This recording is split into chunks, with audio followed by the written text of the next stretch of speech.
everyone that has contributed to the struggle, and as many of you that have also say thank you so much, Mr. Koiki, fún iṣẹ́ takuntakun tí Elédùmarè gbé fún yín tí ẹ̀ ń bá wa ṣe lórí awareness àti keeping the struggle together. Mo wá dúpẹ́ fún gbogbo yín pé bí ẹ ṣe bá mi yọ̀ lánàá, èmi náà mò ń bá gbogbo yín náà yọ̀ pé láìpẹ́ láì jìnnà ọba Elédùmarè bí èmi náà ṣe ń rọra ń jayé mi ní Yorùbá, a jẹ́ káwa náà lè rí irú ayé yẹn jẹ ní ilẹ̀ Yorùbá. Ọ̀pọ̀lọpọ̀ lè ní it's not going to come true. We don't have to argue with them. We just need to enlighten and educate as many people. Yoruba people are very intelligent and we know what we want. Good morning, every one of you. Moki Professor Adebanji Akitoye, the leader of the Yoruba Self-Determination. Moki Oloye Dr. Sunday Amadeyemo Igboho. Moki Otunba Ademola and Mudeki, as many of you and all our friends around the world. Percent Lonkwele. Nla fin Sharagiri. Grand Tonkan. Mo kí gbogbo ọ ló ṣe dáadáa ni mo ti wú. Ẹ rí pé òun yẹn ó ń reflect dáadáa the energy of the sun. Kò sẹ́ni tó lè bọ́ òrùn jà. We need a lot of sun, especially àwa tá ń gbé nínú òtútù. K'Ọlọ́run Elédùmarè kó wà pẹ̀lú wa, kó jẹ́ kí gbogbo làálàá kòókò tá à ń ṣe. Mo kí gbogbo ẹ̀yin bàbá wa ní Olúwa, gbogbo ẹ̀yin tẹ́ ti pè, tẹ́ fàdúrà ránṣẹ́ sí wa, ẹ̀yin tẹ́ fàdúrà ránṣẹ́ náà, gbogbo yín náà là ń ké.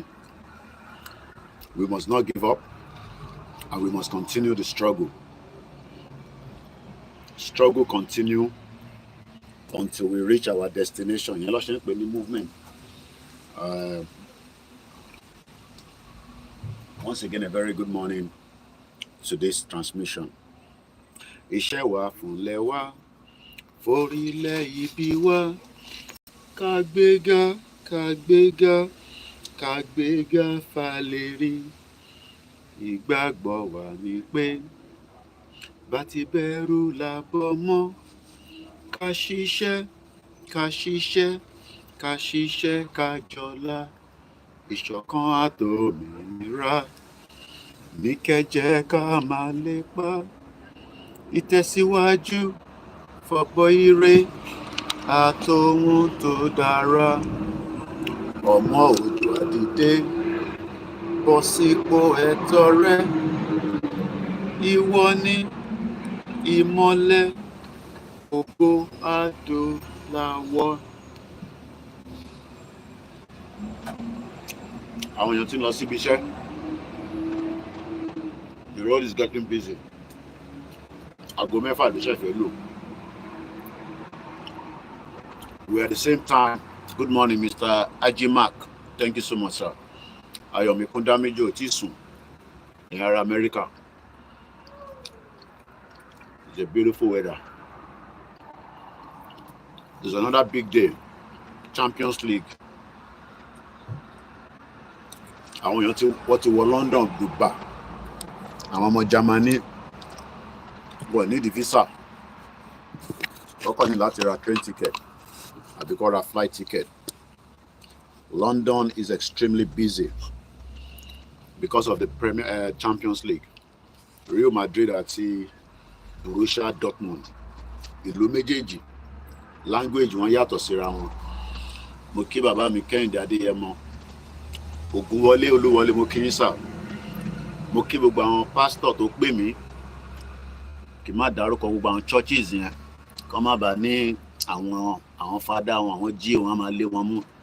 Gbogbo ẹ̀yin wòlíì, ẹ̀yin àfáà, ẹ̀yin babaláwo, ẹ̀yin oníṣègùn, ẹ pè mí pé Koiki àbáṣẹ lọ, àdúró tiẹ̀ dìbà, àdúró tiẹ̀ dìbà, àbáṣẹ lọ. Ẹ̀yin tẹ́ wà lórí Koiki Odùduwà, òun ti charge fóònù yẹn, ó ti ń sọ fún mi pé bátìrì yẹn kò ní pẹ́ kú, so ẹ kẹ́ darapọ̀ mọ́ wa lórí àwọn platforms tó kù because fóònù yẹn máa kú nísìn, so ẹ jẹ́ ká end ẹ darapọ̀ mọ́ wa, we are live on the other platform. Ẹ ṣé gan ni. Mo kíyà mi Stella Ṣódẹ́yìndé, mo kíyà tó bí mi wá sáyé, tó tẹ̀jẹ̀ sí mi lórí, mo dúpẹ́ lọ́wọ́ ẹ̀, dúpẹ́ lọ́wọ́ àwọn fámìlì mi, dúpẹ́ lọ́wọ́ àwọn ìyàwó àtàwọn ọmọ, wọ́n dúpẹ́ lọ́wọ́ gbogbo èèyàn ọmọ Yorùbá.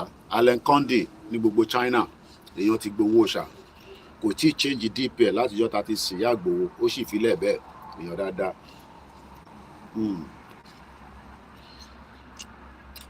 Mo decide láti mu coffee láàárọ̀ yìí.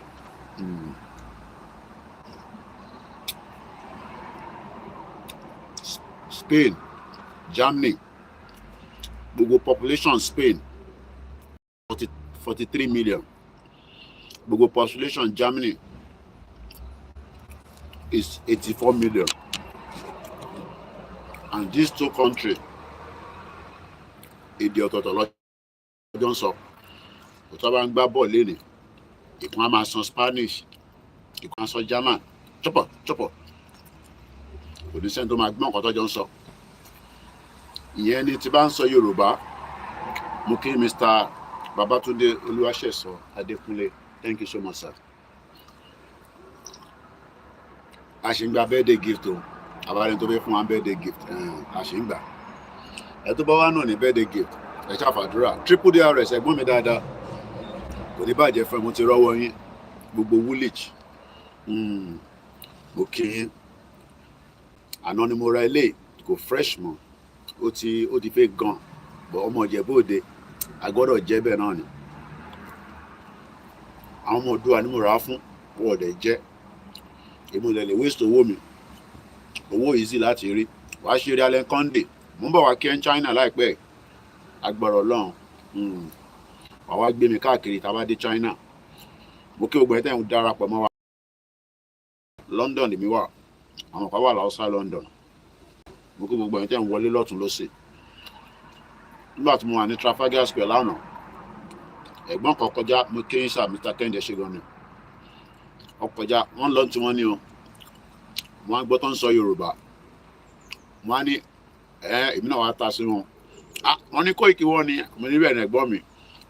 Nígbà tí mo wà lórí train náà, àlàyé kan náà, brother kan, wọ́n ṣe rí mi báyìí, Mr. Koiki, mo ń bọ̀ ní China láìpẹ́ lágbára Ọlọ́run, wàá gbé mi káàkiri, a lọ ṣe content, mo kí Afọláyan.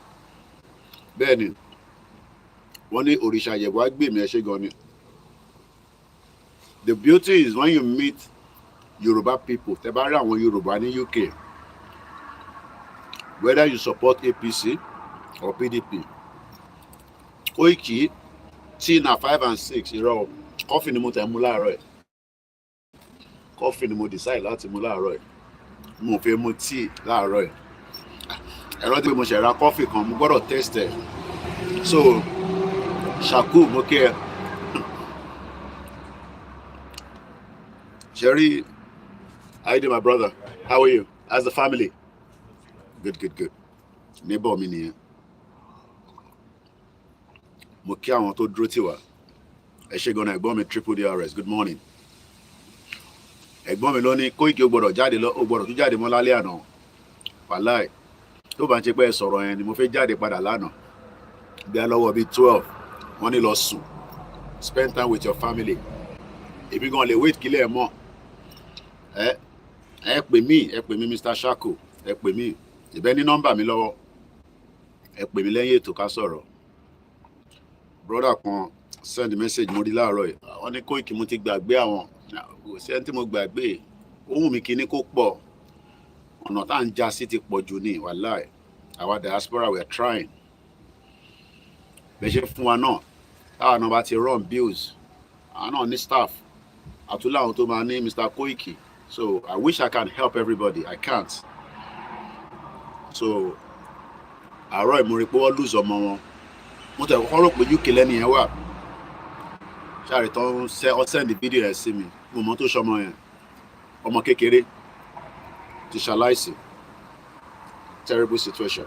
Whatever it is, We just pray for the soul of that young little boy. Ó wá ní mo ti gbàgbé àwọn. Ó dẹ̀ ti yé yín táwọn èèyàn bá ti sọ pé ẹ ti gbàgbé àwọn ká má fi gbogbo ẹnu sọ̀rọ̀. But one thing a lot of you need to understand is that we, the diaspora, we are trying our best. Apart from pé, I don't call myself an influencer, but I call myself a journalist, an activist, and someone that believes in humanity. I am not Dangote. Mo kì í ṣọ̀tẹ̀ dọ́là. Mo jí owó Nigeria. Mo dẹ̀ ní farm tank. The little business that run ṣe òun náà lélẹ̀ kó tó di pé rìn àjò yẹn dé. And since 4 years, you know, a lot of people decided that ntí Koiki gbé dání àwọn ò fẹ́ kó bà brand wọn jẹ́. There will be a lot of things I'm going to write in my book in the future. Ẹ má bínú bí ṣe ń yànkẹ́ o. Ẹ mọ̀ pàwọ́ Ìjẹ̀bú Òde, a máa ń yànkẹ́ ni. So, as much as I want to help many people with all your problems, give you this, give you that, the only thing we can do is to work towards the actualization of a country that works for every one of us, regardless of who you are. Because truly and truly, if Nigeria was really working, èyí ló yẹ kẹ́ máa fún wa ní nǹkan. Èyí tẹ́ wà Nigeria, ó yẹ kí n lè sọ fẹ́ tó wà Nigeria, Rẹ̀mí official, sáré yá mi ní £1,000 níbẹ̀ títí di next month tèmi máa fi gbowó. Sáré fún mi ní £250. Mo fẹ́ fi kówó lé mi. Ẹ mọ̀ pé àwọn èèyàn máa ń jẹ owó gbèsè owó lé nílùú yìí.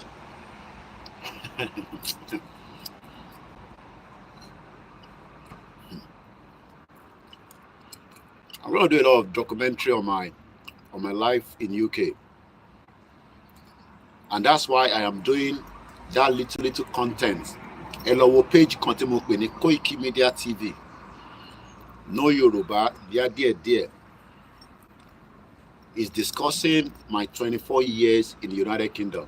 Mo kí ya mi níkẹ́ Adéṣùgbà. Mo fi tẹ̀lédùmarè kí gbogbo ẹ̀yin ìyá mi. Mo kí gbogbo àwọn Nigerian Muslim Association. Àdúrà ńlá ló ṣe fún mi lánàá pẹ̀lú grandma wa kan tó ń ṣe birthday. Alájà Baruwa, Alájà White, gbogbo ẹ̀yin alásàlátù ní gbogbo UK, ní gbogbo Idatin. Hey, mentor mi kan pè mí lánàá. Àwọn tẹ̀lé ọkọ̀ pè mí bí ṣe fi jáde lé báyìí. Mo kí ń Yábọ̀ Olúbùnmi Olúwọlé tí mo fi tó Elédùmarè dárúkọ yín mà. Àwọn ìyá dáadáa, àwọn ìyá tẹ̀sẹ̀ wọn míì. Máa ta gbé òótọ́ dání. Àwọn kan tó tẹ̀lé ìyá kan tí kò ní òótọ́ lọ́wọ́. Bọ̀ kí la máa ṣe sí? That is life. As much as, like I said, I want to give so much, but the only thing I can give right now is my time, my strength, my energy towards us to actualize Yoruba nation. Forget about what people will say. Kò ní wá sí ìmúṣẹ. Ẹlòmíà ní not in our lifetime. Èmi ò ní bá yín sọ gbogbo yẹn o. Ẹni tó bá ní not in our lifetime, á jẹ́ pé wọ́n ti lọ, àwa ṣì máa wà láyé. Mo kí brother mi dáadáa, Abiodun George. Nigeria is very tough. There's no doubt about it. But Nigerians kan ṣì wà tí wọ́n ṣì accept pé there is still future in Nigeria. Not people like us anymore. Kò ń ṣe pé torí mò ń gbé abroad. Tí bá wà ní Nigeria, èmi náà lè máa gbowó oríta. Èmi náà lè jẹ́ ọmọ ọ̀tá. Mo dẹ̀ lè jẹ́ normal person. Mo ń follow àwọn kan lórí X tá ń pè ní Twitter. Àjà ni wọ́n ń gbé. Àwọn estate tó ń kọ́ yẹn. But wọ́n deprive wọn ní omi àti iná. If the country continue to deprive you of the basic things of life, kò ń ṣe pé àwọn kan ò lówó. Look, forget it o. Oríṣiríṣi owó ló wà láàkiri àgbáyé. Kò ń ṣe Nàìjíríà nìkan ló ti ń fa sùúrùtù o. Ìyá mi Fágbémi lékè, ó dà pé bí wọ́n lè máa sùn ní síbi night lọ ṣe. Yes, Nigeria is very tough, but everywhere around the world is tough. But Nigeria ní owó láti fi tọ́jú wa, láti fi jẹ́ kí I need the basic things of life. I am not talking about pé o gbọ́dọ̀ ní owó rẹpẹtẹ, but the basic, and cut your coat according to your size. Mo kí ya mi JP Ọláníran Ọlánìkẹ́ mo fi tẹlẹ́dùmarè kí yín mà ẹ káàbọ̀ sórí ètò. Ẹ jọ̀ọ́ bá mi máa pín. Àbáyàn kankan jà mo máa ń sọ àbára wa jà. Ọ̀rọ̀ wa kò yé wa tẹ́lẹ̀ ni. Koiki ìwàhálà tó fi wá dá sí Nàìjíríà yìí, ìwà àtìyàwó ẹ àtàwọn ọmọ ẹ wà nílùú òyìnbó, ó ń pariwo, ó fi wá dógun sílẹ̀. Ẹ rántí nǹkan tó ń sọ ní 4 years nísìn. Lóòótọ́ bí mi ṣe ń sọ̀rọ̀ nígbà yẹn, mo ní tí kò bá ń ṣe pé olóyè Ìgbòho àti bàbá Akíntóyè tó bá fi dídẹ mi nìkan máa ṣe ju Simon Ekpa lọ, òun lẹ́ ń gbọ́n yẹn. Tó bá yẹ pé wọ́n fi dídẹ mi nìkan tí kò ń ṣe pé olóyè wà involve àti bàbá Akíntóyè, máa ṣe ju Simon Ekpa lọ. Bí ara ṣe ń ta mí látara àwọn nǹkan tíyàn rí àti intati go through nílùú yìí. Mo kí Prince Adékúnlé. Prince ò kì í ṣe pet name. Ẹni tó bá pè ní Prince tó fi Prince sí kò ń ṣe nickname. Mo kí brother mi Olúwaṣeun òkun níbi. Wọ́n ní this country is doomed. Ó ti doom ti pẹ́ àmọ́ ni. Ó dà, mo ti gbọ́. Mo ń bọ̀. A lè má rí irú wọn lórí program. Ó fi popular ni, bá ti yọ kúrò. Ara ṣàmà máa tàwọn pẹ̀lú bó ṣe gbá sí fún ní left and right, ó sì dúró stand well. Bẹ́ẹ̀ ni, torí àwọn àgbàlagbà ń pè mí pé Koiki oríṣiríṣi lọ́wọ́ máa sọ sí ẹ. Ìkan tí wá láàárọ̀ ẹ̀, mo ní láti fún ní èsì, mo dẹ̀ ní láti sọ tó sọ. Àwọn tó rí kọ́mẹ̀ntì yẹn ti rí bọ̀, mo ti gbé kúrò lórí platform. Ara ń ta yín nítorí pé àwa tá wà nílùú òyìnbó ẹ fi pé à ń take advantage lórí Yorùbá nation. Ṣé Yorùbá nation ni mò ń jẹ kí n tó dé London? Born bastard. Wọ́n dẹ̀ ti ní kí n má bu imọ́. Ẹ ká dé mọ́ bẹ́ẹ̀. Ambulance ló ń lọ yẹn. Ambulance ó ń lọ rescue yẹn. Bó ṣe láti rí káàkiri nìyẹn. Mo ti yọ kúrò, àwọn ẹ̀kẹ́tẹ́ mo ti yọ kúrò, mo ti gbàdá nù. Àwọn ní distraction làwọn èèyàn. Ẹ jẹ́ ń jẹ́ kí ní ìdílé kí n wá sọ̀rọ̀ dáadáa.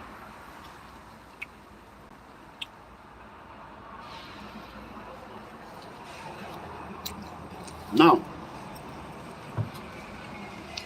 mo kí gbogbo alẹ́ nǹkan sí.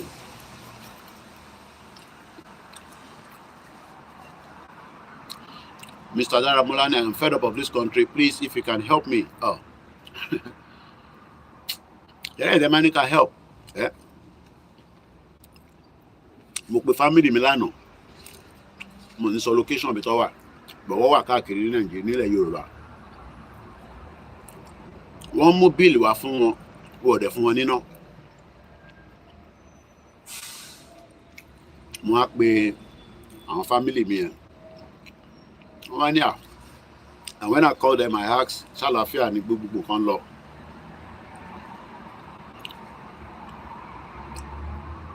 What is the point? Kéèyàn máa sanwó fún service kó má rí service yẹn. Prince Balogun ni, I wonder how people still support this government. Ṣẹ́rí kò sí bá ṣe lè ní káwọn èèyàn máa support government. Ẹ má worry ní àwọn tó ń comment negative. Ara tèmi gbà wàláì látọdún 4 kí ni wọ́n ti sọ tán. Ìyẹn ló fi ń pèyàn ní pé ó wà in the right direction. Àwọn kan wà nǹkan fẹ́ ni pé kán knock irú àwa kan out. Okay, imagine sí kí n dé láàárọ̀, Ọlọ́run jẹ́ kí èmi rí o àṣìṣe yẹn, Ọlọ́run jẹ́ kí wọ́n á jẹ́ kí ní kan Koiki àárí lórí program mọ́. Ojoojúmọ́ lọ́wọ́ máa búyàn lọ́wọ́ ṣe èmi. Ara mi gba gbogbo nǹkan. Torí pé mo mọ̀ pé to fight this, it will take more than what you don't expect. Gbogbo ẹ̀kọ́ la máa sọ nísìn, mo ní lọ́jọ́ iwájú tó ní pẹ́ mọ́. Ṣẹ̀rí ìwé mi yẹn, intema kanino e ma sọ pé but it's not about me. I don't want to focus about me. Let's focus about why tí Nigeria ò tọ́jú gbogbo wa. What has been our offense? What is our crime? To be a citizen of a country, and that country refuse to do the needful, the right thing to make us proud. Because if I be láàárọ̀ ẹni sì pé ṣé Nigeria make you proud? Has Nigeria ever make us proud? Ǹjẹ́ Nigeria dùn wá nínú? Forget about, ǹjẹ́ Nigeria ó dùn wá nínú? Now, military sọ pé ọ̀pọ̀ àwọn military kan ní Aba, Chaba ní Abia State, nílẹ̀ Igbo. Àwọn máa gbógun lọ síbẹ̀, àwọn máa ṣe kinní kan. Tẹ́ bá mọ̀ pé ẹ fẹ́ kíjà máa wà ní South East, call people to the round table, discuss, let them make their decision. Because lè force àwọn èèyàn tọ́nà àwọn ò fẹ́ gbé pẹ̀lú yín. Ẹ ṣé gan ni Mr. Adéwòye. Ẹ fẹ́ force àwọn tọ́nà àwọn ò gbé pẹ̀lú yín. It's not going to be possible. It will create more bloodshed. But we are only trying not to be saying bloodshed. But the fact remains is that if you don't want peace, a peaceful way, if you don't want a peaceful way, Oma create a bloodshed. Let's leave that. Let's focus lórí tiwa nìkan náà. Mo try láti ka comment here. Mr. Roland bringing bills with no lie. That is the normal in that country. The fact remains that council wa ló ń lọ yẹn nísìn. Rubbish bin ló ń gbé lọ yẹn. Kò tẹ̀ tí kùn. Rubbish bin ló ń gbé lọ yẹn. Service ni.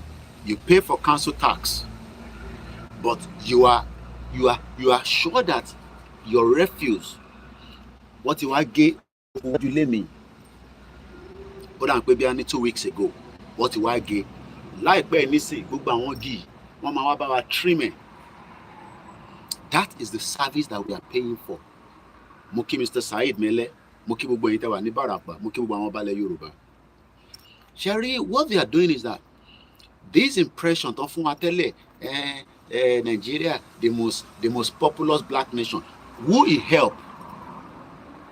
Okay, Nigeria is the most populous black nation. Agreed. But ta ló help? Has it helped you? If Nigeria is the most populous black nation, the 4th largest economy in Africa, why is it taking time to reflect on our lives? I'm calling here Mr. Koiki's bad leadership. Okay, if it's bad leadership, why not let us bring it to a way that leadership here, a lè face dáadáa? Because ó máa wáyé, it will come like bígbà táwa náà mọ̀ kó máa wá ni. Yes, if I would love it to be here today, but it involves a lot of Sherry. In tó ti sọ pé àjà, even though ní back of my head lórí tèmi, èmi mọ̀ pé probability yẹn pé kò ní wáyé yẹn, but ẹ jẹ́ ká fi lẹ̀ bẹ́ẹ̀. But for the fact remains that if we have decided pé we want to get this country, but we are going to go stage by stage, amato, méjì mẹ́ta, and we need as many people to get involved. We want many people to be part of it as well. We need Mr. Dare Sheun Babatunde. Mo rí comment àwọn tó wà lórí backup YouTube, mo bí àwọ̀ dẹ̀ sí comment níbẹ̀ ni. What then happened is that we want to bring this person in to see if they will accept it. We want to bring this person in. But when we still have some of our elite wa, ṣe mọ̀ pé àwa nísìn, àwa ní mẹ̀kúnnù. Good morning, Chigoze, Ọ̀nà Wukwe. We are just the basic. But our real elite, our representatives, They are not seeing what we are seeing. Not that they are not seeing it, but they just don't want to get involved because they are also now stakeholder in the country called Nigeria. You will see our governors. You will see their friends. Friends. You will see your average Yoruba man that is doing very well is not getting involved because to them, what we are asking for, that will solve your electricity problem, that will solve your water problem, that will solve the welfare, that will stop people calling you every day for 10,000 naira, 3,000 naira, 100,000 naira, 1.2 million every day. All these is because government have neglected the people. Happy New Month, Mr. Adetunji. Alan Condon, imagine the Northerners are forcing marriage to other tribes and they want peace. Until Yoruba people, Tabati accept it, we can govern ourselves. We don't need to be part of Nigeria to govern ourselves. Ní láti wà nínú Nigeria ká tó govern ara wa. The current governance that they're telling you that is in place today, it is not in place. It is all shenanigans. It is lies. It is what the West, I don't want to use British alone, but it is what the Western world created. The thinking that we should continue to practice democracy. But truly and truly, we are not practicing any democracy in that contraction. We are not. Happy New Month, 1st of June, 2024, Koikimedia Live. We are not practicing any democracy. Ifadari, brother me, Chalafele Wasa. We are not practicing any democracy. Because first and foremost, as Yoruba people, we should practice what will work for the people before the Western world. But the Western world today want us to practice what they think is right for Nigerians.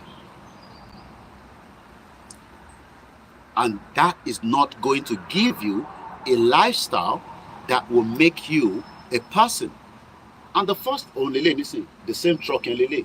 So I think these ones are the ones that pick the bean. I mean, get people sometimes they eat and throw it off, but normally you should put it in the bin. So intention because the same truck you're on, so it's picking. There will be somebody driving. One comes off, put the bin inside the truck, and they move on. Big bin. So when Yoruba people want to say, let us try to save Nigeria.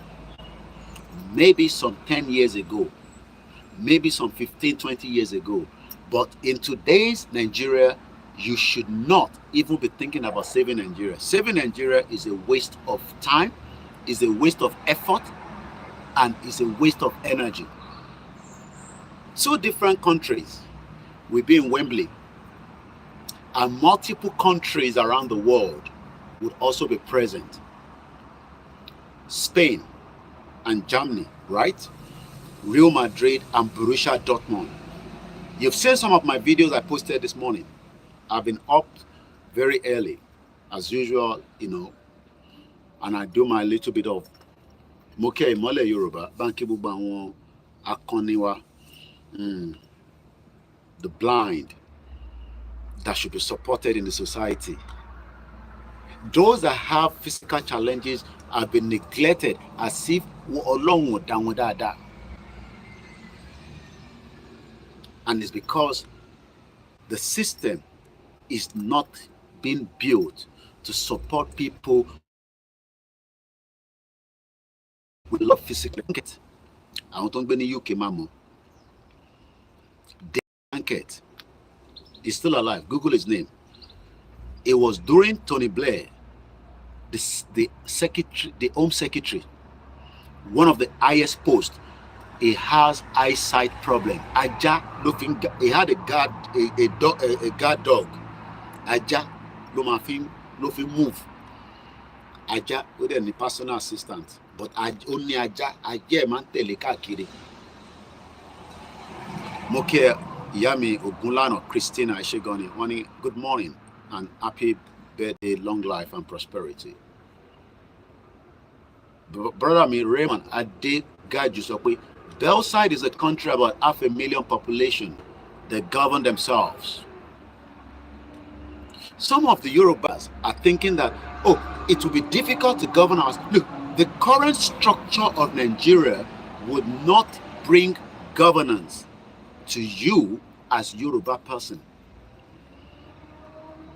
The current structure to Nigeria could bring governance, governance, to make us be able to make them accountable to us.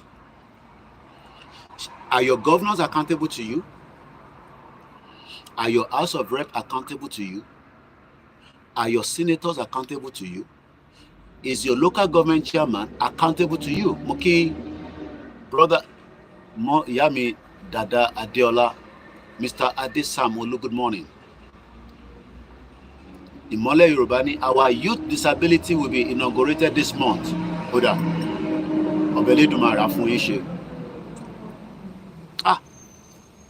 while I was in central London on my way back yesterday, I love to go on the bus because you sit on the top, you can see a lot of things very well. Eshegoni, Mr. Yami Dada Adeola, I hope Bobby Rini can mix it up. Eventually, Mori girl, yeah, she's physically challenged. I don't pay ben to disability or a wheelchair lower. I suspect Omo Baba Elomaje, then he had another son, one T. One nítorí pé ó ní physical challenge. Kò gbé sínú ilé. Mr. Bayomi Elijah Mukeyisa.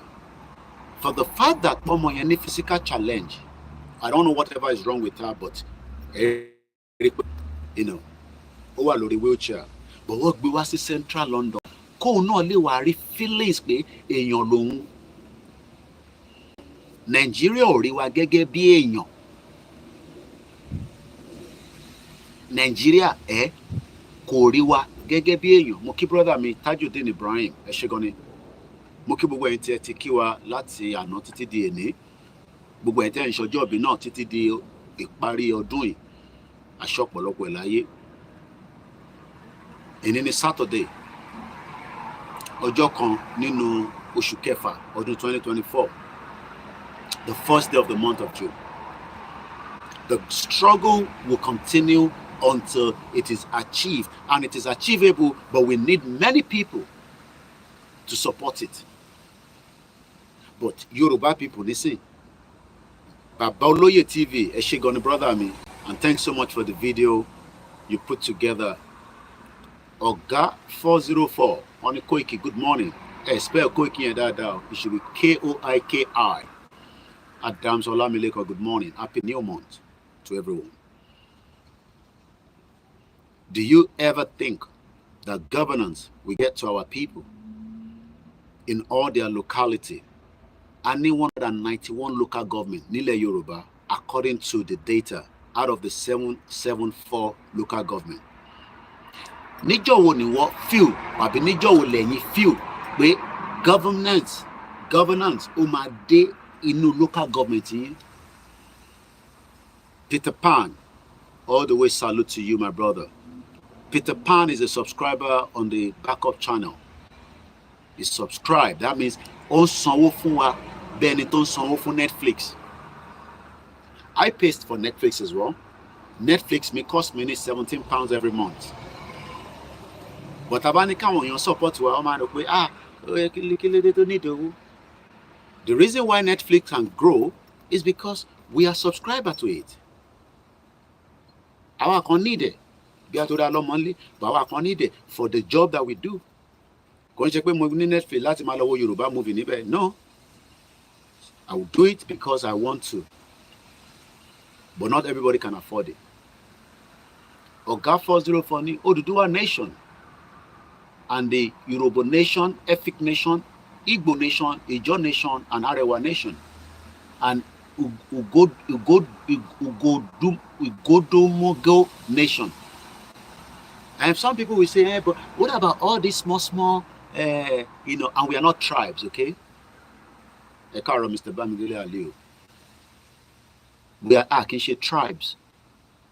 We are indigenous people. We are different ethnic.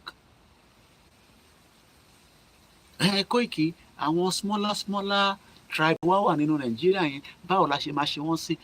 Gilberta is a British overseas territory with 42,000. Peter Pan with a super chat that says, "Happy birthday, long life and prosperity." Kò sówó tó kéré. Every donation that you give us personally is also spread with the little resources that I'm managing myself. And I say little resources. Only my daughter tiwo, but it's going through the network of the people that think Koikimedia. Egbomi triple DRS, only Koiki. Having people with special needs, you are not alone.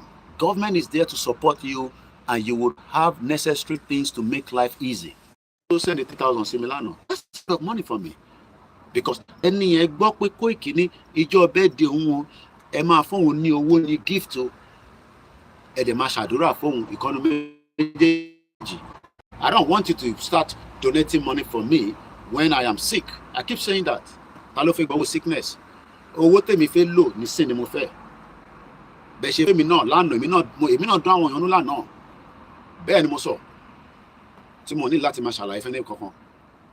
But tẹ́ ẹ bá dún èmi náà nú bá lèmi náà ṣe fẹ́ dùn wọn nú. Bá dàárọ̀ ẹni sìn mí náà ní ìyàwó mo yá the £100 can do. And when some people call me sometimes, that is the reason why Sherry gbogbo àwọn tó máa ní àwọn ṣe charity is good, but ọmọ kò lè solve problem tó wà nílẹ̀ Yorùbá o. I don't have anything against them. They are doing very well. We love them, we appreciate them. But kò lè solve problem tó wà nílẹ̀ Yorùbá o. Èèyàn kan fún wa ní Twitter mi ti end níbí báyìí. Fóònù yìí àmọ́ tó ṣe tó máa ń freeze bá tó start again. Bí atẹ́gùn yẹn ló ń gbà sí lórí ni. Ẹ gbọ́ mi yé dáadáa. Ṣé rí gbogbo àwọn diaspora wa? Oh yes, even in a government we still need charity. We need people that will do charity, people that will support. But what we want to do, one Igbodomigo nation is Benin. Oh, okay, thank you so much.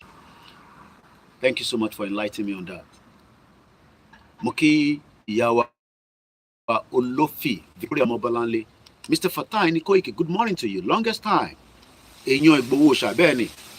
Mo dúró ti tán ni. Ìgbòho. Ẹ máa kí n tún lọ síbẹ̀ láàárọ̀. 5 and 6 ni. Mo níbi tó bá ń lọ ni mò ń lọ, kò sí tó Ìgbòho lèmi ṣiṣẹ́ fún àti bàbá Kítóyè àtẹ̀yìn ọmọ Yorùbá. Kí ni kàn mí pẹ̀lú pé àwọn kan náà wọ́n ṣiṣẹ́ fún Ìgbòho. No, Rishi Sunak ni kí n máa ṣiṣẹ́ fún. Ṣé Rishi Sunak ni kí n ṣiṣẹ́ fún? Gbogbo èyí tí mo ṣe nínú Nigerian community, ṣé mo ti try to? Wọ́n fún mi láwọ́dì. And I still have cordial relationship with them. And I'll still go to the embassy because Nigeria, she exists as a country. If I have any reason to go to the embassy, I will go there. And they cannot stop me from coming into the embassy. Tigbomiye. Èmi ò sí Nigeria. Oh, ó dà pé I have the right to still go to the Nigerian embassy. Until only see Nigeria more than the Yoruba embassy. But for now, Nigeria she exists. Wọ́n lè stop me pé kí n má wọnú Nigerian embassy pé torí mo gbé Yoruba nation dání ní UK. Àwọn náà ní dánwò. Wọ́n ní dánwò. I was there yesterday. This is why we say we need to have a system that works. Mommy Abdul Latif, Ebanki Latif, Eshegoni, on happy birthday. Perry Mukembe. Benny, triple DRS, you won't even be sick. Ká máa donate owó fún ẹ. Láyé, a máa fún ẹ lówó tó máa rí lónìí. Ṣé kí máa sọ pé mo ní gáàsì nínú ilé. Tèmi bá ti fún mi lówó èmi máa yanjú gbogbo àwọn yẹn ni. ìyẹn la ṣe ní ẹ support media. Àwọn èmi ò ní kankan tẹ́mi fẹ́ ṣe ṣẹ́rí iṣẹ́ tá gbé dání ẹ self-determination. It needs somebody. It needs people that are dedicated to walk the walk and do the talk. Àwa ready ni. And we can never be tired. So when I say that people that are doing all these, give away there, especially no sick, Mommy Abdul Latif. How many people are we going to be raising money for when you're sick? If somebody is sick, go to the hospital and get treatment and get checkup. To bá tẹ̀ máa wá mú àgbo àwọn oyè yín àwọn tiwa. Wà á tẹ̀ kọ́kọ́ lọ ṣe scan, MRI scan, GT scan, Ferrari scan, Volvo scan, so that kọ́ lè wo kí ló wà lẹ́gbẹ̀ẹ́ bíbẹ̀ tó ń dùn ẹ̀. Kò ń ṣe pé kò máa ní, I'm not saying pé kò work o, kò wá kọ̀ sọ pé in Jesus name. Àwọn tán máa ń kọ́kọ́ sọ in Jesus name gan, wà á lọ ṣe scan. Èmi náà máa ń wà lórí àwọn program yẹn, mo kàn ní láti sọ èyí tí mo wà lórí ẹ̀ ni. Wà á kọ́kọ́ lọ ṣe scan. Tó bá wá ṣe scan tán, scan àwa sọ fún wọn pé we find something there. Wọ́n wá máa bẹ Ọlọ́run pé hey àìsàn kò dẹ̀ sí tó possible. But kò kọ́kọ́ wá sọ pé àìsàn tó ṣe mí yìí kọ́lọ́n gbé jáde. O tí mo àìsàn tó ń ṣe, wà á kọ́kọ́ lọ verify àìsàn tó ń ṣe. We are having problem with the Twitter, so let me just go straight lórí Facebook níbí báyìí kí n má jẹ́ kí yẹn màá dẹ́ máa post video mi sórí. Àkókò máa ń post ẹ̀ náà lórí then go live lórí Koikimedia Odùduwà. Kò Twitter yẹn ó máa ń freeze out. So let's do Facebook here. At least àwọn kúrò jàre Twitter ní jágbajàgba àbí X dẹ̀ ló ń pè ẹ́. So ẹ jẹ́ ká lọ sórí Koikimedia Odùduwà. Ẹ gbọ́ mi yé. I want you to be feeling like something is wrong with me. Kò dẹ̀ gbé ambulance. Ambulance dẹ̀ wá sínú ilé ẹ̀. Nigeria has the money to do that. Mr. Jariolani Koiki, emancipation from economical slavery is actually self-determination and not a bad thing. UK understand all that is happening. Health of the Nigerian nation is worst off now. We need a change, and you're right. So, but when people are here saying, Yoruba nation, if something is wrong with you, you need the government to be there to support it. Mukiya Miamudalat, Oyemi, ya any Koiki Jole Febere rally. On social media, it is sway me. Egberali Jade Katu Berariwo. 14 days, loku, as we wait for Tinubu, President Tinubu, come on, Koiki, there now. So we wait for President Tinubu to come out and acknowledge the letter or not to acknowledge it. Tinubu talked about the British. Mo ti download the video yẹn. Phone yìí kankan ti ṣe láàárọ̀ yìí. Okay, X loan support. Okay. Tinubu talked about those that join Nigeria together. Ó náà wọ́n sọ pé òun fi national anthem fi ṣe priority, and he mentioned those that join us together. Taba máa ṣe software program. I will bring that video out for us to watch. If something is not right, whether you want to go to university, or feel or need the support, why must you take the problem to a radio station? And I don't want to mention any names. I just want to leave it plain like that. But if I have a dispute,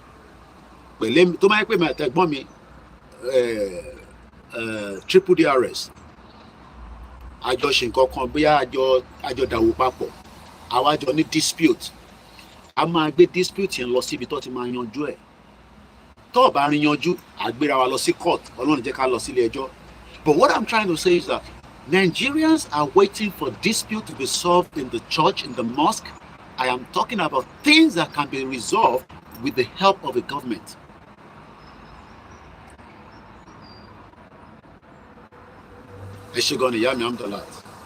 Good morning, Kennedy. So when we are saying that we want to opt out of Nigeria, it's not because of Tinubu that we want to opt out. It's not because of Buhari. It's because our indigenous people, right now, we are now under threat. Ati walabe threat. Moki Prophet Kehinde Sunday. Moki gbogbo yin baba wa no Olúwa. Moki yin afa wa. Mo de ken yin oníṣẹ̀ṣe wa. Moki yeye oge Adébímpé. Ajé Bímpé, Oyè Bímpé, ẹ ṣé gan ni káàbọ̀ mà. I don't want to mention names of the FM or the radio station. They will still be there. Look, radio station, TV station, they do come into irú bàbá kan tó wá láti Ghana as a student, and all of a sudden, after 50 years, one fún ní British passport. A TV invited him, they will get involved. But káwá gbé gbogbo problem ilẹ̀ Yorùbá, káwá fẹ́ jẹ́ káwọn kan bá wa solve it when we have a government.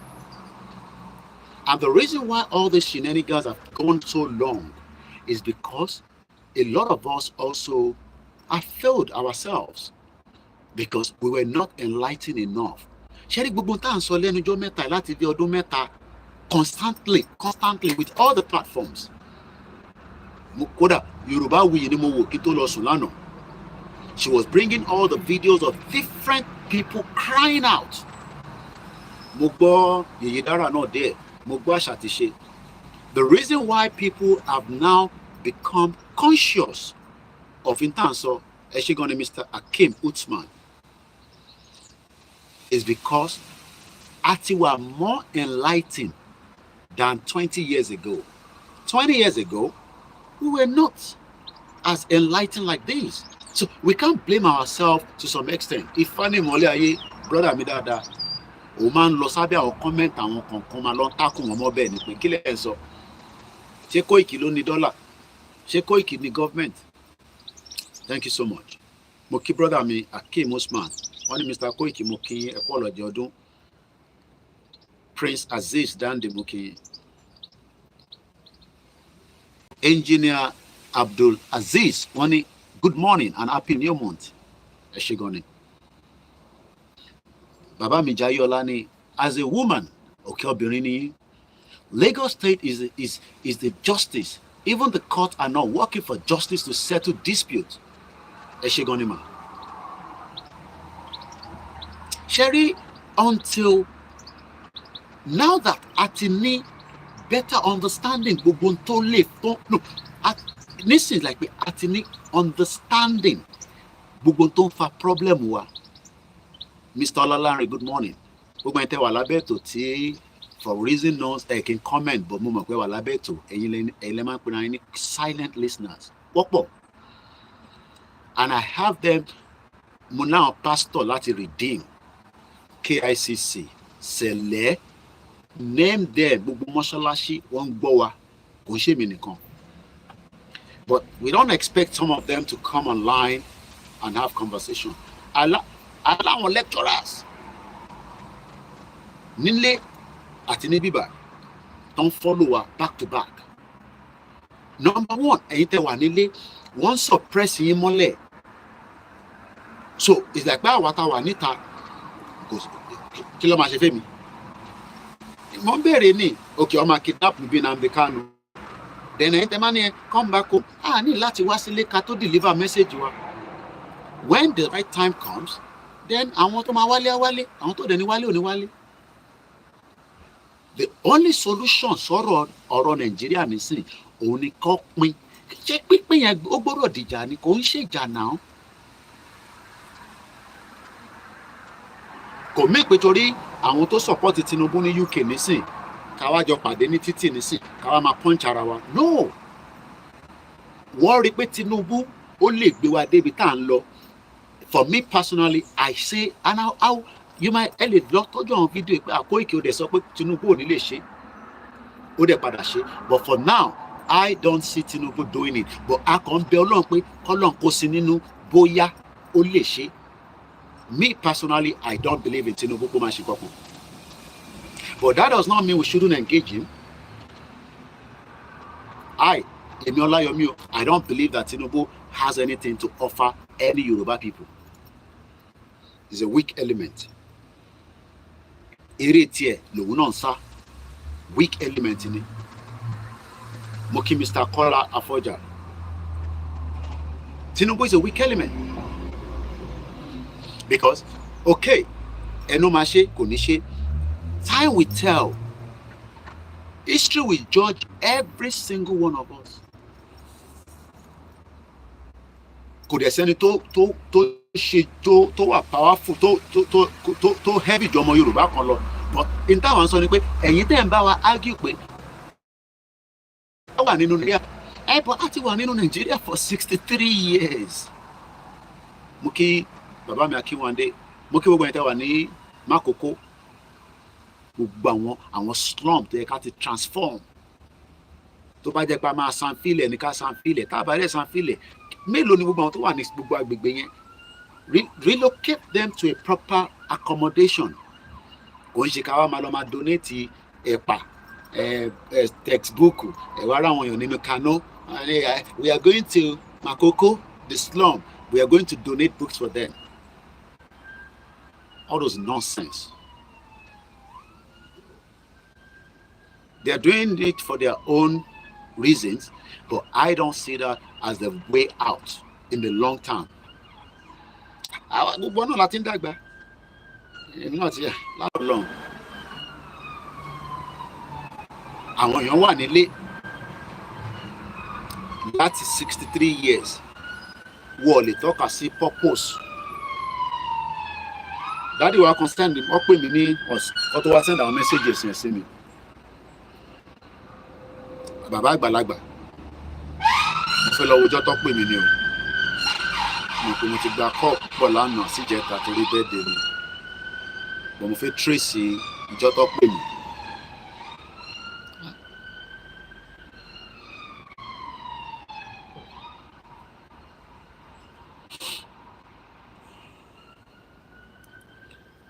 April kẹ̀ ṣe ń lọ sọ́nà April, May ni mo nídìí. Pretty jìnnà jù. Yesterday, May.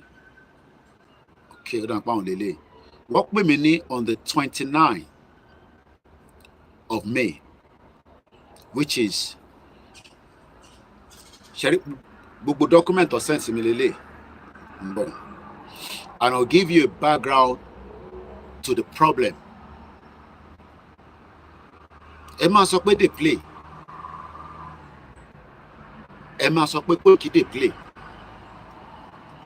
Àwa wà ní back end tí àwọn èèyàn ń gbé problem wá ní every day. Ìmí similar, ìmí yàtọ̀. Mo ṣàkọrí pé wọ́n send the videos, pictures. Wọ́n fi voice ilẹ̀, mo ní play voice yẹn because it's private. Mo wá pè wọ́n. Wọ́n rojọ́ tó ń ṣe kékeré. And gbogbo àmọ́ the first problem tó máa ń kọ́kọ́ ṣẹlẹ̀. Ẹ ṣe ọ̀nà ẹ̀gbọ́n mi Yẹmí Fátókí, happy new month. Ẹ̀dẹ̀ kùnàwó àbúrò yín. Bẹ́ẹ̀ ṣe ń tọ́jú wọn nílé lẹ́ ń tọ́jú èmi náà tí wọ́n ní Koiki náà fẹ́ mu coffee. Ẹ jẹ́ send owó sí ẹ̀ kó dẹ̀ wá bó ṣe máa send ẹ̀ sí rẹ̀ ní UK kó fi mu coffee kó gbádùn ayé ẹ̀. Brother mi Akínwùmí ní àwọn ra rubber of tomato lánàá 8,500. Mo ń bọ̀ lọ́dọ̀ yín mọ́mì mi Jayé Ọlámà tí mo fi tẹ́lẹ̀dùmarè dárúkọ. Dáàdì wa tí mo ń sọ yìí ṣe mọ̀ pé àwọn kan máa ń ní ilẹ̀ tó pọ̀. Èkó lélẹ̀ wọ́n dẹ̀ ní gọ́vnà ti dá sọ̀rọ̀ yẹn, ìyẹn Sanwó-Olú. I won't go into too much, but èèyàn kan tún wá ṣe Nàìjíríà.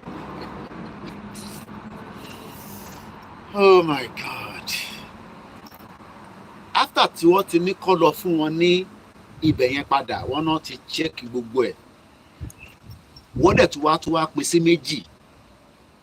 Right now bí ṣe ń bá yín sọ̀rọ̀, tèmi ọ̀rọ̀ tí mò ń rẹ́rìn sí bàbá yìí ti kúrò nínú ilé, kò lè gbé nínú ilé mọ́ because wọ́n ti rán assassin kó wá pa wọ́n sílé. Ọ̀rọ̀ tí mo kàn rán sọ tó dàbí ẹ̀fẹ̀ ní lórí platform bàbá àgbàlagbà ó ti kúrò nínú ilé tó ń gbé nítorí pé wọ́n ti rán àwọn assassin kó wá pa wọ́n mọ́lé. Ẹ máa ní dey play. ẹ̀yin tẹ́ ṣì ń ṣe ọ̀rọ̀ lé rírà kíní kan èmi ò ní kẹ́ má ra o investment ni o èmi o mo lè ṣe wàhálà. Brother mi kan pè mí láti United Arab Emirates, mo kí brother mi Afọlábí happy new month, mo kí àwa Gladys Bámi Gbọ́lá ẹ káàbọ̀ mà ẹ káàbọ̀ sórí ètò wa ẹ bá wa kún ètò yẹn. I have been shadow banned on Facebook so ẹ ní rí traffic bóyá nígbà tá a bá bẹ̀rẹ̀ rally ṣá àbí tó lóye bá wà lórí live ìgbà yẹn làwọn yẹn máa wà ẹ máa wọ́n dà pé bó ní gbogbo wọn wà látijọ́ ẹ̀ wọ́n ti shadow banned wa lórí especially Facebook tẹ́ ẹ bá mọ̀ tán èmi ní kọ́kọ́ kò dẹ̀ ń ṣe Africa nìkan àwa tó bá ti jẹ́ activist ní tó máa ń ṣe nìyẹn wọ́n máa shadow ban yín so ọ̀rọ̀ tẹ́ bá ń sọ kò ní travel too fast a kàn máa lọ díẹ̀díẹ̀ sọ́dọ̀ àwọn èèyàn díẹ̀díẹ̀ with 500,000 followers èmi ò dẹ̀ sọ̀rọ̀ kó àtòbò lórí platform mi ọlọ́run ẹni jẹ́ máa sọ̀rọ̀ àlùfàǹṣà self determination mo gbé dání. So what I'm trying to say is that mo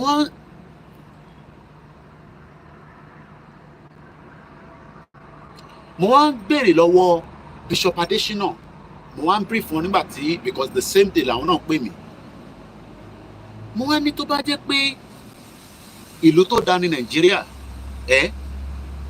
ṣé rí gbogbo ọ̀rọ̀ à ń ralẹ̀ ó fún wa ní problem yẹn inter máa solve out tó bá jẹ́ pa ṣì wà ní bí western region because a ti ṣe kíni a ti wà digitalize gbọ́ mi yé ṣe rí gbogbo ọ̀rọ̀ ẹ̀ ń ralẹ̀ ọmọ nílẹ̀ yọ yín lẹ́nu ẹ̀ ń ní problem Mr. ẹni tó pè mí láti United Arab Emirates wọ́n lè máa gbọ́ program mi nísìn wọ́n ní Mr. Koiki ẹjọ́ ọ̀nà Kòròdú làwọn ra tiwọn sí àwọn ọmọ nílẹ̀ wọ́n náà tún yọ nínú bí èmi ò dẹ̀ understand bí plot méjì lọ wọ́n náà ṣá plot kan ló kù ẹyọ kan tó kù nísìn wọ́n tún fẹ́ gbà mọ́ wọn lọ́wọ́. How can we live in a country like this? Àdènà ní government àdènà ní representatives ọ̀rọ̀ ilẹ̀ as an example ọ̀rọ̀ ilẹ̀ náà là ń torí ẹ̀ fa wàhálà báyìí pàfẹ́ kúrò ní Nàìjíríà because láàárín ara wa àwa tá à ń ralẹ̀ tá à ń talẹ̀ kò ń ṣe gbogbo wọn o wíyà à ń jẹ tíra ọmọ nílẹ̀ tó ń gbalẹ̀ mọ́ra wọn lọ́wọ́ àbáwọn kan tó ń gbalẹ̀ mọ́ra wọn lọ́wọ́ so kí ló wá fẹ̀yìn ní assurance pé àwọn ẹ̀yà tá à ń sọ iná look bí Ìgbò bá rí ààyè kò ṣe pé torí pé mò ń support Biafra tó bá rí ààyè tó bá fún wọn láàyè ṣó ń gbọ́ mi ṣó ti rí mi wá gba gbogbo lẹ̀ mọ́ wa lọ́wọ́. I am a full supporter of Biafra èmi àti Simon Ekpa à ń sọ̀rọ̀ dáadáa kò ń ṣe no be joke kò ń ṣe fún public consumption but tó bá ráyè tá bá fún wọn láyè kò sẹ́ni tó máa rí nǹkan tó ṣe é jágbà tó ní gbà á.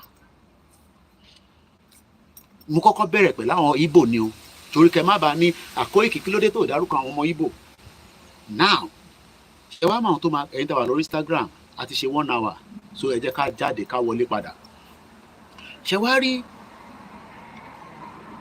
àwọn tó wà ń ṣe Ìgbò àwọn tó kì í ṣe Ìgbò ń bọ̀ ẹ jẹ́ start yìí bátìrì ilé ìgbọ́n ti fẹ́ lọ́lẹ̀ bàbá rẹ̀ tó bá ní fóònù second hand phone ẹ kàn sí mi tẹ́ ń gbé ní UK ẹ mọ̀ pé ti upgrade èmi ò ráyè upgrade fóònù mi láti ọdún mẹ́ta nísìn same phone ni mò ń lò èmi ò ṣe monthly subscription mọ́ pay as you go monthly ni mò ń ṣe èmi ò ṣe monthly ṣe rí òjíṣẹ́ Olódùmarè mú kí ìyá mi Táíwò Kíkẹ́ Fásánmi mú kí mà now mo ti mention àwọn Ìgbò mo mọ̀ mention àwọn Ìgbò to start to because àwọn yẹn ló máa ń dàbí ìgbà tí lọ́kàn ara wa àwọn nìkan ló fẹ́ gbalẹ̀ Yorùbá lọ́wọ́ wa and I understand that they are everywhere nílẹ̀ Yorùbá everybody knows that Ondo ni wọ́n ti flood Ogun State pẹ̀lú drugs mo kí ogun ìtẹ̀wà lógun State ilẹ̀ Yorùbá tó ní ritualist jù lénìí tó ti ń pààyàn tó ń fìyàn ṣẹ́wó tó ń ṣe oríṣiríṣi Ogun State ni ibẹ̀ ni ritualist pọ̀ sí àmọ́ àmọ́ bẹ́ẹ̀ bẹ́ẹ̀ ni cultism pọ̀ sí o but tó bá ń sọ pé ritualist Ogun State ni Wọ́n náà dẹ̀ ti flood ibẹ̀ yẹn pa pẹ̀lú drugs. Gbogbo àwọn ọmọ wa tó ń gbé lógùn state kọ́lọ́n bá ń ṣàánú yín. Now àti yọ tàwọn Ìgbò kúrò.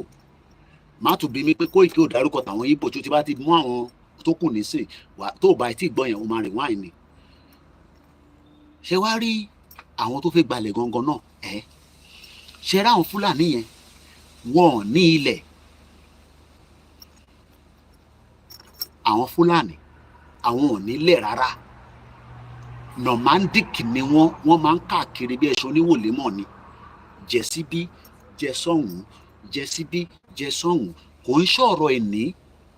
Mo kí ẹ Biafra aqua cross báńkì Simon Ekpa wotowoto ní airborne àwọn tí wà ní airborne lọ́wọ́lọ́wọ́ báyìí ẹni kan máa nírinṣẹ́ wọ́n gbọ́dọ̀ nírinṣẹ́.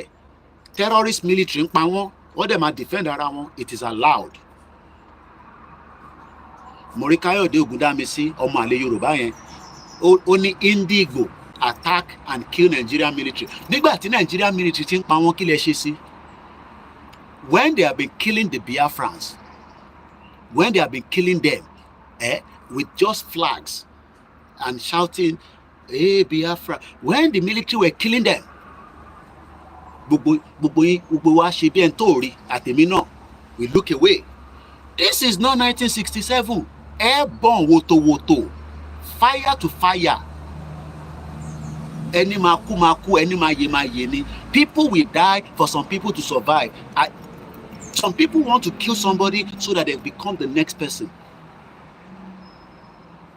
So make una look say, look, if the Nigerian military want dialogue, let them start using Finland to dialogue on the exit of the Biafra. If not, if you go there and kill them, they will defend themselves. That's what I will say.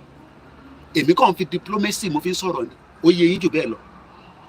Airborne woto. This is not 1960. The world is so open.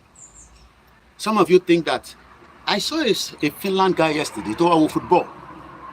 How many of you will have kí tó padà sórí ọ̀rọ̀ the territory of the land tó fi jágbá? If you have the opportunity, let me ask this question. It's just yes or no. Yes means that Koiki. No. If you have the opportunity, how many of you would love to be in London today to watch the final of the Champions League? Even if you are not in Nigeria, how many of you? Ẹ bá mi sáré fi sínú comment section. How many of us would love to be in UK today just to even feel it or watch it with the 90,000 fans? Because many of you are fans of Real Madrid and Borussia Dortmund. How many of you? Mr. Tunde nìkan ló wà lórí program. Ọlọ́run á fún yín ní visa. Mo mọ̀ bọ́lọ̀ ṣe máa fún yín o. Mo ń ṣe wòlíì o. Ọlọ́run á fún yín visa. Mr. Tọ́pẹ́ ní yes. Àwọn tó kù ò ní di visa. Wọ́n ní Koiki, what do I want to come and do there? Ilẹ̀ Yorùbá tó mi gbé. But it is just a sport. Many people travel down here. They don't need a visa. So let's come back. Àwọn èèyàn ti sọ pé yes o. Má sọ pé yes. Èmi ò ní wòlíì lèmi o. But what can make it happen in the future is for us to pull out. Nigeria will continue to get visa to this country. Ayé ìgbà táwọn ọmọ sí tèmi wá tó máa ń pé stamp at the entry. Ayé yẹn ti lọ. Ẹni ó ti lọ. It's because they know now that many of us are running away láti wá gbé ní bíbá. Ẹ ṣe gan-an ẹ̀gbọ́n mi triple DR. So let's come back to the tọ̀rọ̀ ilẹ̀. Fulanis, they are looking for a place to settle. You'll be wondering that kí ló dé tó ṣe pọ̀ ní gbogbo ilẹ̀ Yorùbá? Ṣé màlúù iná ló ń tà? No, they are no longer selling màlúù. They are now selling the same thing that the Yoruba people are selling, just like other people as well. There's nothing wrong in that. But I will tell you why there's more wrong in that. When in the last 2 weeks, I went to Olu local government in Imo State. I saw the ESN. Those guys are really with cool epa. Àwọn òṣèré. But jẹ́ ká fi tí wọ́n lẹ̀ ká padà sórí tọ̀dọ̀ tiwa. It's a lot of breeze and that will be coming into the broadcast. It's just the energy, that is coming through, and it's a bit windy. And I'll run the program probably for another 1 hour, because as you know, we might come out again. We've done 1 hour already. So, the reason why we are concerned is not because of Seyi Makinde. It's not because of Dapo Abiodun. Thank you so much, all the way from UK, Ben Knight. I love you all. It is because we are worried and concerned that if it's not happening today, does not mean that in 1,000 years, in another 300 years, even in another 50 years, the land that we thought that we own will no longer be our own. Or we might also be overpopulated by people that are not us. Because ọmọ mélòó làwọn bí nísìn tíyàwó ẹ̀ bá ti bí mélòó kan wà ní kó pàdé mọ́, whereas àwọn wèrè yìí wọ́n bímọ bí ẹrú. They keep giving birth because they are not accountable to those children. And when you are not accountable to your children, they will come back and destroy the house. Èmi ò mọ Yorùbá yẹn sọ dáadáa, èdè Yorùbá ló yẹ kí n fi bá yín gbé bẹ́ẹ̀ yẹn. Christianity, let's leave Christianity, my brother Ben Light. Let's even first talk about how do we come out first. There's nobody that can stop Christianity. It's a fact. You cannot stop Islam. It's a fact. You cannot stop Buddhism. But we can stop Nigeria from creating monster that will kill us, take our land in the near future. Ìyẹn ló yẹ ká kọ́kọ́ gbé lórí. Wọ́n ní wọ́n bí ọmọ bí ẹrú. Ẹ ṣé gan ni ìyá mi. Biafra Aqua Crossing. Mazi Samonekpa is going to end Nigeria. That man is determined. And I pray for him. He say, he's working for Nigerian government. He's working for, if he's working for politicians, at least he's dealing with Nigeria. What we are saying, the thing we consign us now, we consign every Nigerian is this country going to serve us? No. Are we under threat? How many people saw the news yesterday? Because my team put the blog out. Borno, hey, alone, hey, Yoruba, with the sleep. I say, going to Mr. Ferromi Electronics says happy birthday to me. We are sleeping. Did you see the report yesterday? Borno, I think it's not even Boko Haram. I think it's ISIS or ISWAP. Is warning people to leave. And on a bicycle, they are riding, I think a couple of them. Only God knows where they're going. They ride miles. I would love to do that with Yoruba people if we can do that as an awareness. I ride bicycle like Croydon, Debicon, or wherever. We map it out and we meet somewhere with our bicycle and we have all our Yoruba nation. Mr. Olalanre say, happy birthday, long life. What I'm trying to say is that if you are not concerned as a Yoruba person, it's okay. Maybe you are more worried about today until you die. And we are all going to live till our teeth fall apart as old age. Our parents will live a long life. And àwọn tí parents wọn ti kú, àtàwọn tí bàbá wọn ti kú, àtàwọn tó máa jáde lénìí, àtàwọn tó máa jáde lọ́la, k'Ọlọ́run fọ́run kẹ́ wọn. But we are going to live a long life, but we are already concerned about the territory that we own. Because our land territory, it belongs to us. Sometimes, and you can follow post me that. How many people saw the post about the gold from that my beautiful, I'll say my other wife that I didn't marry officially, Paliki Pashma from Vantage. I posted it. The amount of gold stolen from Africa is unthinkable. Niboni gold in United Arab Emirates. They will now convert it back and then sell it as an Emirate gold. And Dubai doesn't have any resources for gold. And Nigeria was mentioned. How many people saw it? People saw it, and I posted it. I was just watching it, and this is why I say this is your international platform. Precious gem. They will steal gold from Yoruba land, then take it to Dubai. And we have Yoruba people, or should we say we have Nigerians in Dubai that they don't give papers to even sit there and work. If Yoruba land was okay, why would a Yoruba man go to Dubai and be working in the house where they are doing Amazon packaging or warehouse or packing fish or whatever? Benny, I saw that video, Koiki. Nigeria and Ghana were mentioned in their presentation. They even show Nigeria 500 naira with chains of gold, right? I posted it now. You don't follow this platform. Those are things that should make me and you not to live in where we are living today.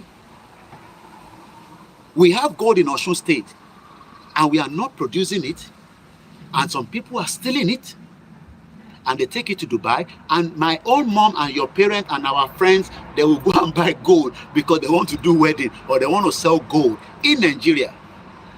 Does that make sense? Moki Alex Mamu, happy birthday to you, my brother from another mother. Love you too much. This is not, it's a common sense. We have precious mineral resources, and we have them in every part of Nigeria, whether the north, whether the southeast, even everywhere. Somebody gets something where they feel survive on. The one way you get, you go buy them. And here we are today, as Nigerians. We are still begging our government to give us electricity. I'm even told that some people are band A, band B. They say the people will get band A, you are going to pay more, but you have stable electricity. But the person will not get money chop, Mr. Balogun Shegun Shegoni, the person will never get money chop. He go say make they put them for band A. He go say put me for band B. Because the money they need now, not every Nigerians are poor. There's no doubt about it. Because there's all kind of monies around the world. I was going to talk about that before I move to something else. I got a BBC write-up. I even see if I can open it quickly. From one of my Oniro A. Okay, Onile. Oniro Lumani Kinikon. Gang, at least you can see it. This is BBC. I know it's reverse. Gang jailed for a 50 million benefit fraud. 50 million pounds. If they were Nigerians now, they will broadcast it all over the place. But they are not Nigerians. You can see them. Muke Yoruba Nation now. And let me read it quickly. The perpetrators of the largest case of benefit fraud in England and Wales. Did you see how they break it down? England and Wales. Moki, Mr. Muhyiddin, they are really dealing with your page. No notification again. Moti was shadow banned. On this Koikimedia alone, I have 340 something thousand followers. Yeah, I'm not worried anymore. The most important thing is all the world media and all the medias, we've done what needs to be done. So you will not get notification. The Fulani Janja weed, the Biafra like to call them Janja weed. They have dealt with us, especially me and many are like that. So when you are not seeing notification, you might as well follow all the platforms from Twitter, Instagram. So they don't follow on here, you will get a notification that Koiki is live at the Wali Law will know the Facebook. It's the Janja weed. So let's read this quickly because this phone is going to die now. This gang have now admitted stealing more than 50 million pounds sterling between them. But remember that England has its own entity, Wales, Scotland, but they put them together and then rebrand it and call it United Kingdom.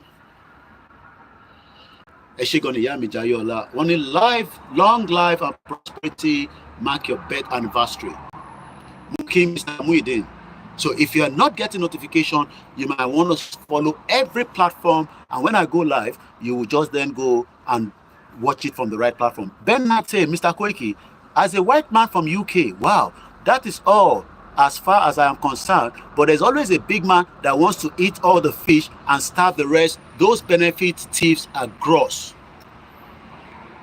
And I totally agree with him. Look, anyway, you've got the gist of that one. Let's not stress too much on that. Do you know that many British citizens that I've engaged with, they are really crying for the negligence of their government to them. But people like us, we are wondering, but for me now, because I have lived there as well for over 20 years plus, I can also say the same thing, that this government, this conservative government, has done worst to the people, to the citizens. But somebody outside Nigeria will be saying, Koiki, but you are looking fresh. You are doing very well. Why are you complaining that this government is not doing very well?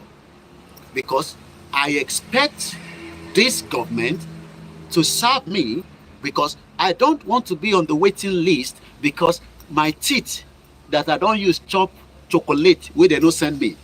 Or maybe I'm having, look, everybody has something that they are dealing with internally. Every one of us have something. Now, if I am meant to be looked after because something is wrong with me, and I am now put on the waiting list for 6 months, 3 months, person go die you, Ọlọ́run jẹ́ kí yàn kú. Mo kí brother mi ní gbogbo àlímọ̀ṣọ́ bá ń kí gbogbo wọn níbẹ̀. Mr. Joshua, ni good morning and happy birthday. Mr. Michael Makindeni, thanks brother. I am just seeing reason to join the struggle to free ourselves, and I appreciate that.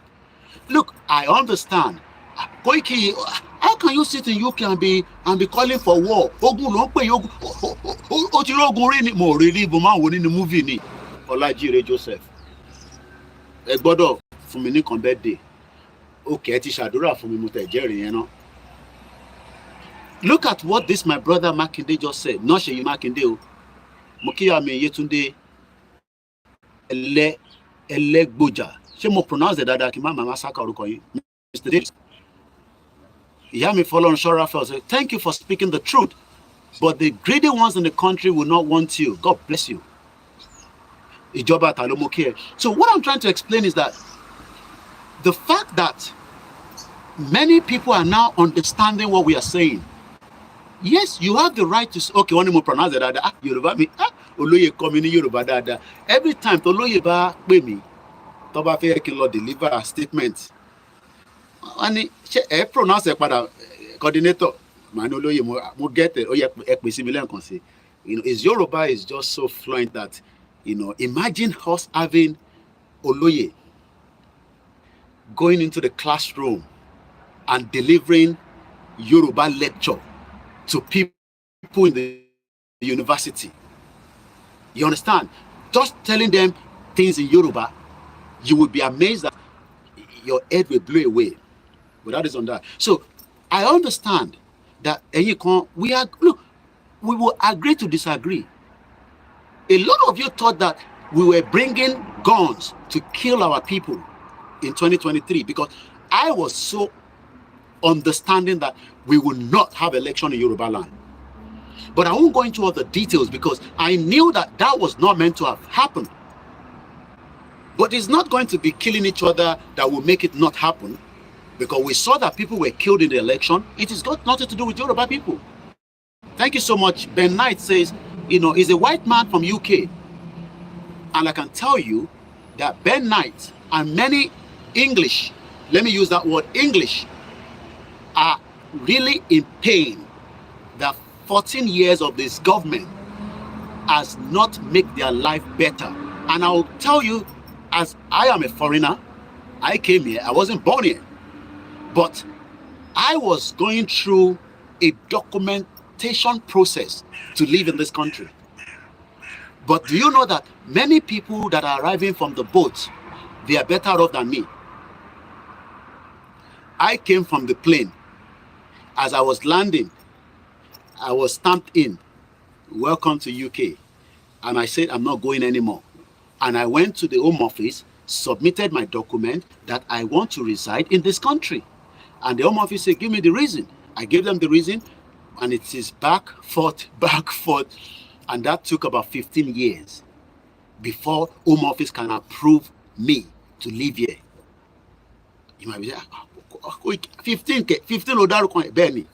So for 15 years, I was out of what I think was my country, called Nigeria. So in between that, I was doing a lot of things, you know, living in the community, doing voluntary work, doing this, serving the community, serving humanity. And when I came to Nigeria, I realized that, wow, a lot of things have gone wrong, because I left Nigeria before the 1999 election. That is on the side. Let's come back to the English people. They are now saying many migrants coming in, and they are not documented.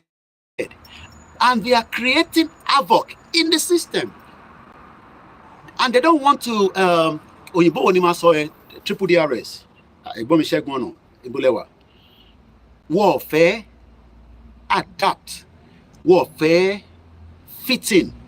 How can you want to live in this country? And you yes, I am not saying you should accept everything they do here. Oh yes, there are some things that I totally, but I will not say it because it is meant to be for my own personal. There are so many things that I disagree with. But I love the fish and chips, but I want to live in this country and be able to, because they are on the books, that is what integrate. That's the right word I've been looking for. How can you want to live here and you don't want to integrate? Fulani will never integrate with Yoruba people. That is where the problem is. That is why the English people don't hate us. They are only concerned that if you are not documented, it will become chaos. There's people that are stealing. There are people that are there are criminals that are also born here, but at least the government knows that. Look, there was a shooting in Dustin this week. A 9-year-old is in a critical condition, but I can bet my life that they will make sure that the shooter, they will find it. But what about if the shooter was one of those that came through the boat? And this is not like America where you can buy guns, but trust me, guns. So the English people are now wondering, how did the conservative allow everywhere to be flooded with immigrants? There's nothing wrong to have immigrants going around the world, traveling, settling in, giving birth, but it has to be done in a way that will favor those that are also the indigenous people.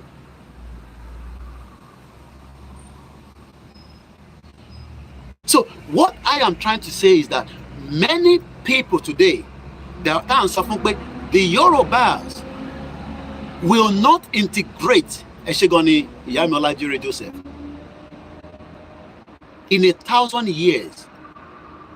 And this program is coming to an end very soon, even though the weather is calming down, but I have to go back in.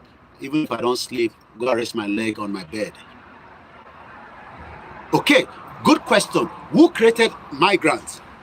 That is where we hold the British responsible for the mess they created during their empire rules.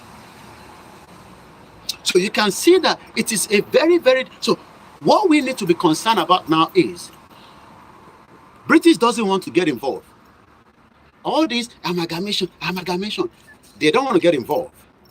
They want to stay behind and continue to see the chaos and the mess they created. Yes, I will not deny that they created the mess, So, but what I'm saying is that more people want to come and also force their mess in here. But now, do you know where the problem is? People like me now will be affected because I don't know who is a pedophile. I don't want anybody to attack my children. Likewise, I don't want anybody to attack your children. But in today's Nigeria, Fulanis are attacking our people and they are not documented. How can you force somebody to sleep with and we cannot even trace the person? And the person goes to another place, commit the same crime, until maybe one day one of them get caught, and then at some point they get released, like Iskilo. In Abolongo prison, Iskilo was freed by the same set of criminals. Oh yes, look, Ben, I understand. Even those that are not English are creating chaos. But these are citizens that they will pick up because they are already in the system. Look, if you are in the system, they can pick you up. Good morning, Sheguano. But if you are not in the system and you are just in and out, okay, imagine if I am not in the system. I traveled with Chief Sunday Igboho during my trip to Nigeria in 2021. And we met people. I didn't know that Kusa was gold. One on wa Kusa.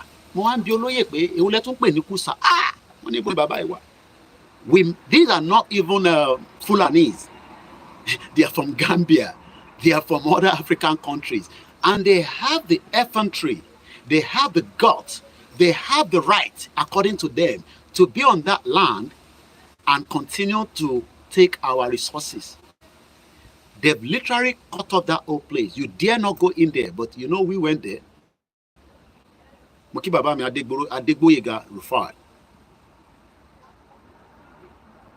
So what I'm trying to explain this morning is different thing we've talked about. But the most important thing is we will never, N-E-V-E-R, November, Echo, Victor, Echo, Romeo. We will never integrate with the rest of those in Nigeria, most importantly, the Fulanese. We can integrate to some extent, maybe 40, 50, depending on our relationship with the rest of the indigenous people. But the real criminals that are going to become havoc in the near future that we need to stop, people that have converted our children, like the ones that killed Lee Bridge 11 years ago in Woolwich. 2 Yorubas convert. Look, if they can be converted to Islam in UK and then end up to become terrorists, imagine in Nigeria where there is no traces, there is no regulation. Do you know that many, and it's not just about Islam now, it's about even Christianity. Imagine how many people are teaching our children all kind of doctrines that are likely to become havoc. I hope that the message this morning will sink again. As I say, thank you so much using this first day of the month to appreciate, because every last day of month of May is when my own birthday pops up. And around the world, probably maybe not like that some 10, 15 years ago. Oh, well, 2007, I've been on social media. I registered Facebook in 2007. So a couple of people will say happy birthday there, but it looks like the numbers went as Yoruba indigenous proud people. So when the month of May comes, it is always like a countdown. And on the day, pictures, messages, loves comes around the world. Even those that disagree with me also send their birthday wishes. They might probably not write it, but they are saying, thank you so much, Mr. Koiki, for what you've done. And on that note, I'm also using this privilege again to say thank you so much for everyone that celebrated with me around the world. It is always a joy. It is fantastic. And it is also important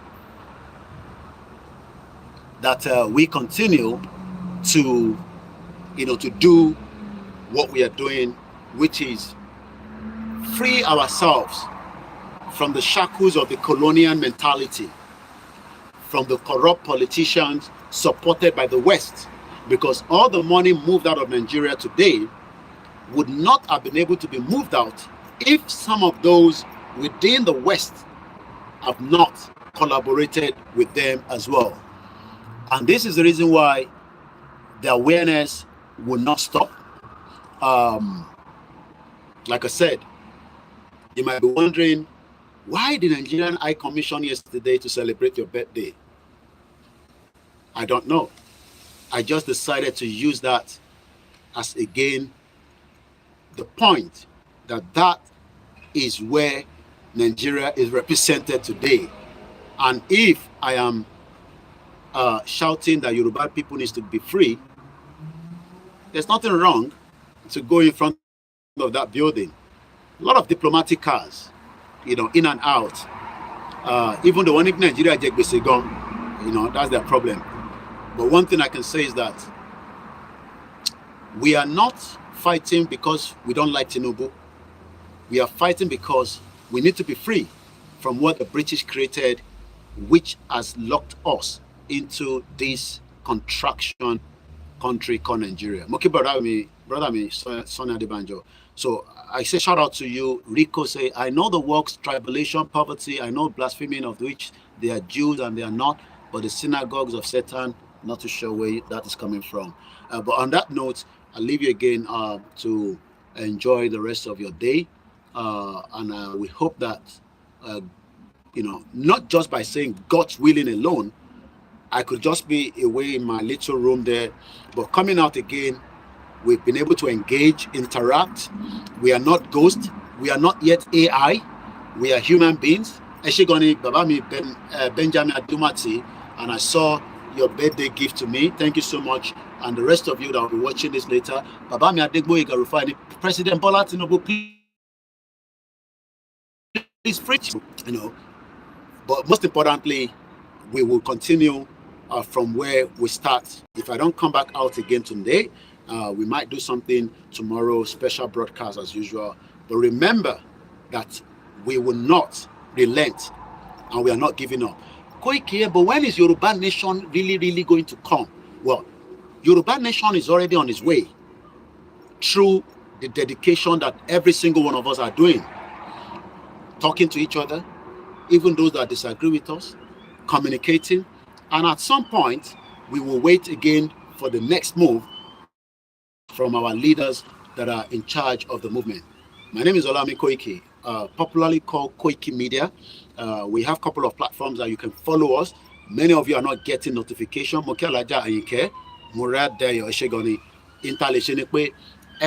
Google platforms. One of them will bring a notification. Some of them are not. It is called shadow banning.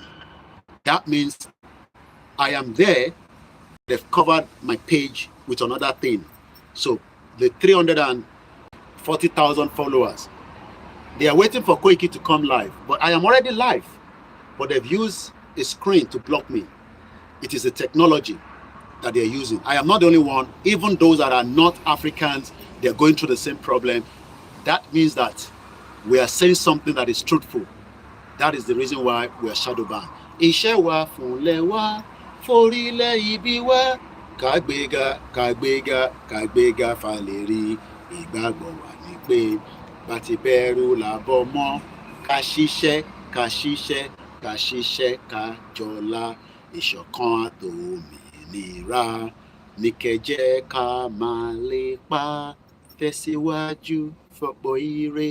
Àtòhun tó dára, ọmọ Oòduà dìde, bọ́ sípò ẹ̀tọ́ rẹ, ìwọ ni ìmọ́lẹ̀ ògo adúláwọ̀.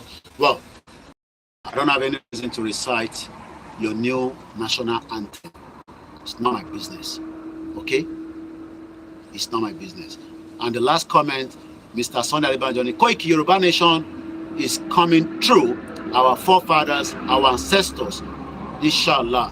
Ọlọ́run Elédùmarè, Agbewa Débẹ̀. Thank you so much. Enjoy the weekend. and make sure you stay safe wherever you are around the world. Keep vigilant of wherever you are, Masun Bara, because a lot is happening around the world. Stick to Koikimedia on the Twitter known as X. Subscribe to it. It is up to date, much better than the other platforms around the world as of today, at least for now. Au revoir. Bye for now.